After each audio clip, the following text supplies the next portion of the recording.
Okay, so Gooseworks got a lot of there's a lot of flack surrounding the Amazing Digital Circus right now. I'm sure y'all probably know.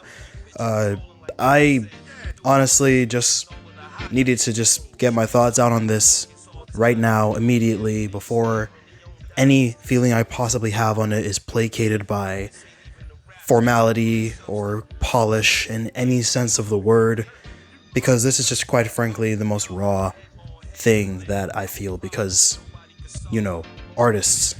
This rant is not really going to be anything particular but my pure hatred for what's happening in the moment. I was just scrolling on Twitter and obviously seeing a whole bunch of people just backing support for the Amazing Digital Circus creator Gooseworks and her entire just projects and work and advancement, and just her just leaving Reddit because of the constant backlash she was getting from, blah blah blah blah blah, a bunch of things, and from just hecklers, just the only hecklers in her community that cater to their interests in whatever character besides Jackson Pomney, who I'm gonna just preface by saying I love Amazing Digital Circus. Like, this is such a great show with amazing characters and, an awesome plot and everything. I am a newbie. I'm not a diehard fan. I'm not a junkie. I'm not I really don't have any real basis on this at all. This is just from some person who is artistically inclined to a lot of cool things about this show, who his friends recommended it to, and I found a lot of great things about it. I watched it with my cousins first, back in December, and I thought it was great. Honestly, watching all together, us finding all these theories online, and it was a great experience. That a creator from a platform with speed on there and people like that, making it to Netflix and getting and garnering this huge success that a lot of people still gravitate towards to this day. And a lot of people, really the hecklers and haters who are really employed haters at this point, just have their gripes with. And I know first and foremost that whole issue surrounding just gripes in general, because that is just what artists do. Artists have their gripes. There's always going to be a certain amount of criticism to your work from anybody, regardless, because this medium, it gives so much of yourself. Like, it doesn't even matter. This just reminds me so much of just... it's almost as if... It just reminds me kind of a bit of Michael Jackson, where he kind of just basically, no matter what he does, scrutiny. And of the most intense sort of scrutiny.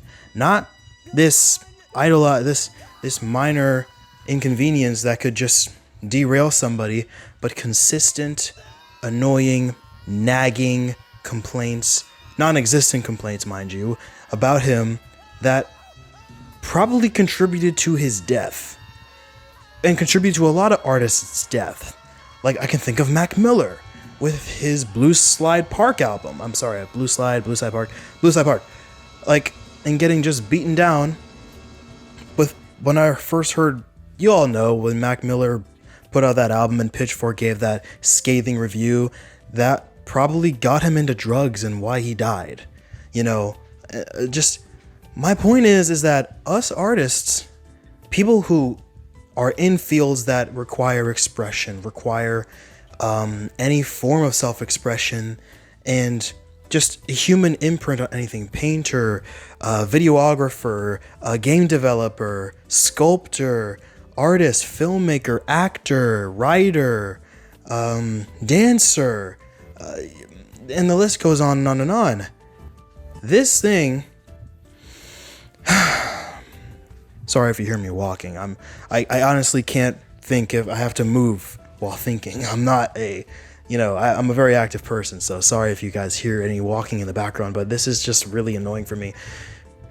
Artists are the reason why they're the most gifted people, some of the most gifted people in the world, is because they're also the most sensitive, right? Their perspective, their outlook, and everything like that should be taken so precariously.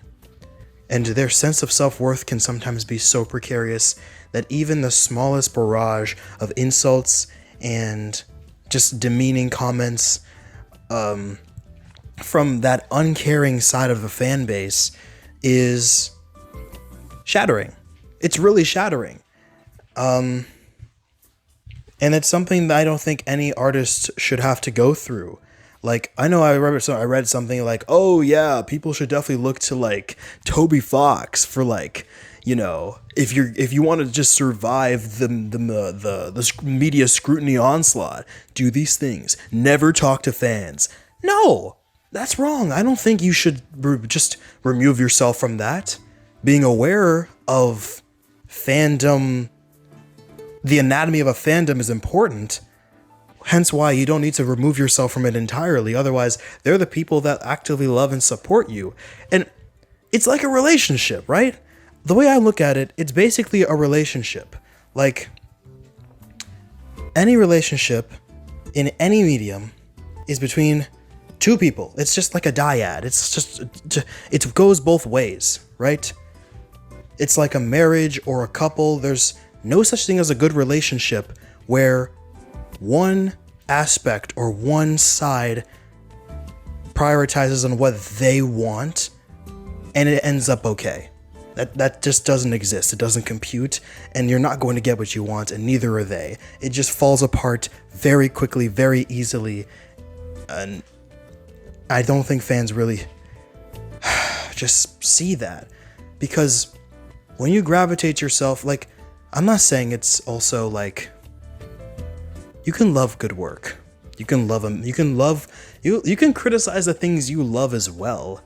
Like, that's not even an issue. I think the problem with that is where you attach so much of your identity with this piece of work that anything that doesn't correlate or doesn't compute with what you thought the work was going to bring you, you push it down, you barrage it with as much insult as you can until you think it forms your idea. I mean, for crying out loud, Mandalorian is another great example, because boom, first season of Mandalorian, when I first watched it, I was like, this is kind of cool. But when I looked at everyone else's comments on just the web in general and just the internet, people were like, oh yeah, their main complaint for Mandalorian season 1 was that there were not as many Jedi. Where's the Jedi? Where are lightsabers? Where are the Force? Where's Luke Skywalker? Where's Ahsoka? All these questions, because they just simply thought that's what they wanted.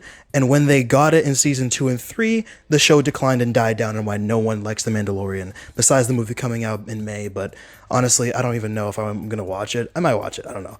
But that's like, its reputation significantly died down because not only did fan expectations not service anybody, because it's a two-way relationship. You have to trust that another person can really deliver on what they want to deliver. And it's also their show. It's their baby. You can't just take that away from them. I'm sorry, this got me really heated for like a stupid amount of reasons, but I just relate to this so much because I hate when it comes to my work, I hate people tampering with it. That's why I never talk to my friends about my work unless I really, really, really, really, really, really, really care. Or rather, really, really close about it. That's why, I mean, that's something that I probably have to work on, is maybe just promoting myself more, but also having a healthy amount of detachment with your work is always great for artists. So, I mean, people like Toby Fox because, I mean, a lot of his aesthetic is the fact that he doesn't really, he's like the Frank Ocean of the indie community. Like, he makes amazing banger stuff, but like, no interviews.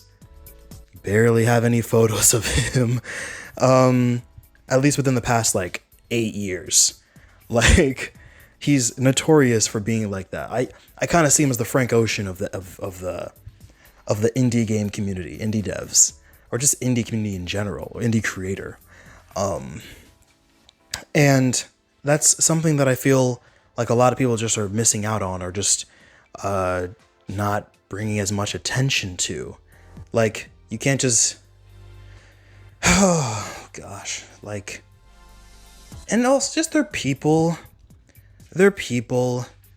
like I was saying before, like, I mean, You just have, it's just, you can't just push people down, especially when the work that they create is so nuanced and filled with character exploration and themes and stuff like that.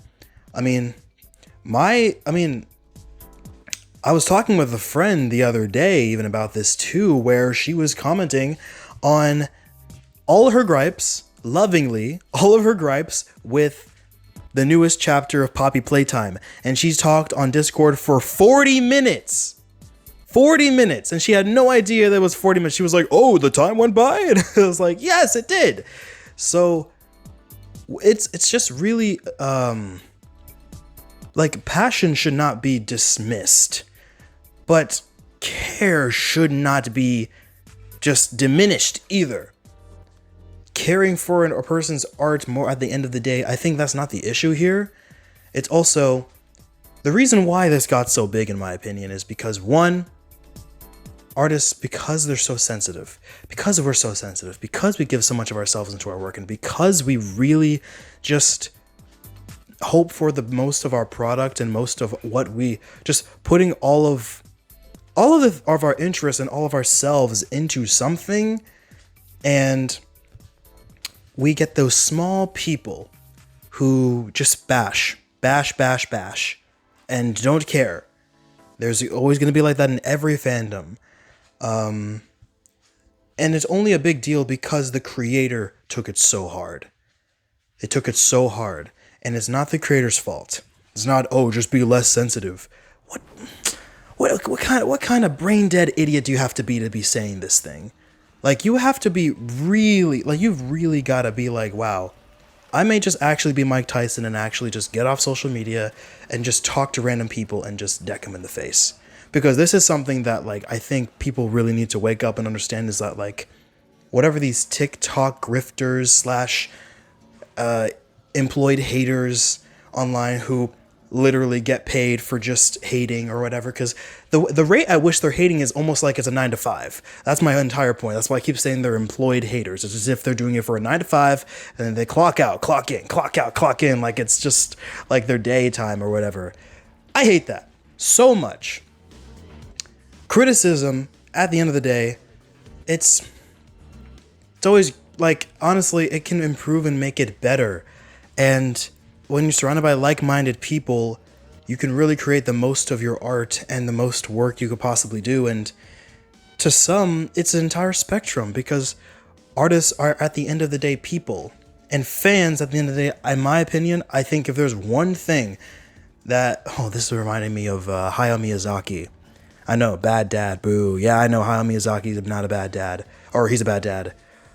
But if there's one thing that I do want to take away from him, is where he puts fans on the hierarchy, where it's the first top is like what he cares about the most and like artistically, which is the messages in his work, the craft, his opinion, and the fans.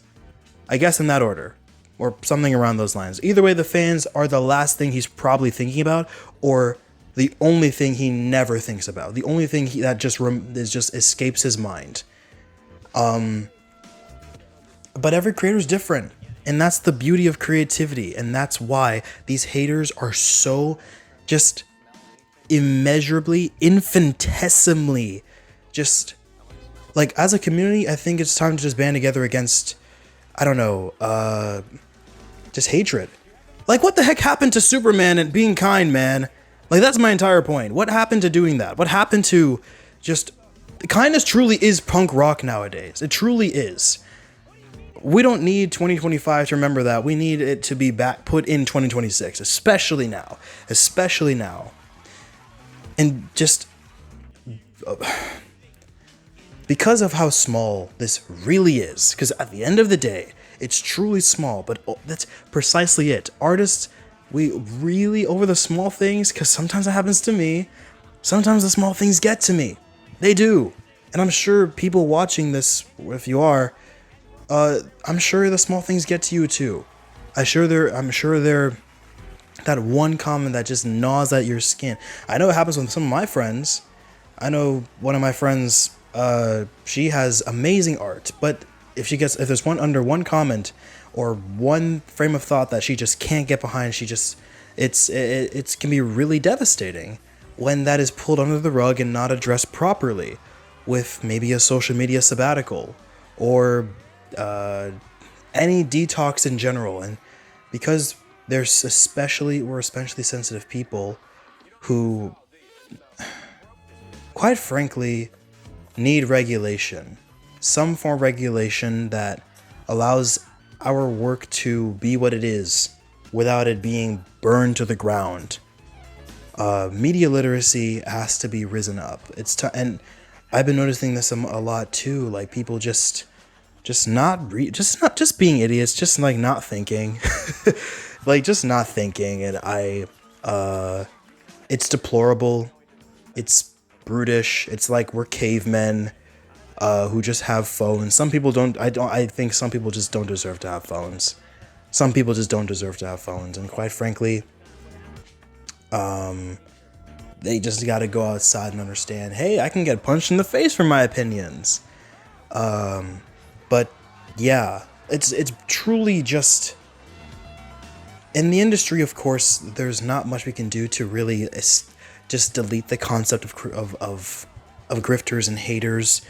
But that's not what we're meant to do. But what we're meant to do is create healthier environments for creators to flourish, for them to be able to create their work without being affected by it, and catering to them specifically. Gooseworks should be allowed to do that just as much as anyone else on the platform. And that's what makes this thing so beautiful and also so important to cherish. Like, I had to stop everything I was doing because of this. Like, I was actually making a really insane video at the moment, which I'm still not done with yet, but trust me, it's gonna be really, really good. I honestly think this next video of mine, it's probably an answer to all of this. An answer especially relating to just an era of media literacy where no one really understands how your dreams work, and it kind of makes you feel a little isolated and alone and can just do numbers on your mental health. But yeah, thank you for talking and being with me in my rant here. I honestly am just totally livid about this. This is completely unpolished. Like, I'm not trying to make things, pretty sounding, not sugarcoating anything. I think this is disgusting, deplorable, and quite frankly childish. Man, I'm speaking as a person who's not on TikTok. I'm on Instagram though, but like, even then, just navigating these places is the most important thing, an important skill. But no creator deserves this. No creator deserves this. I'm gonna say it again. No creator deserves this. No. No. And if you want, you should probably check out The Amazing Digital Circus. You just check out the series, guys. It's actually great. And check out a bunch of others from all these great indie developers on the rise, because they're doing wonders and doing really, really great. But yeah. Alright, videos coming soon. I shall check with you guys very soon. Alright, bye.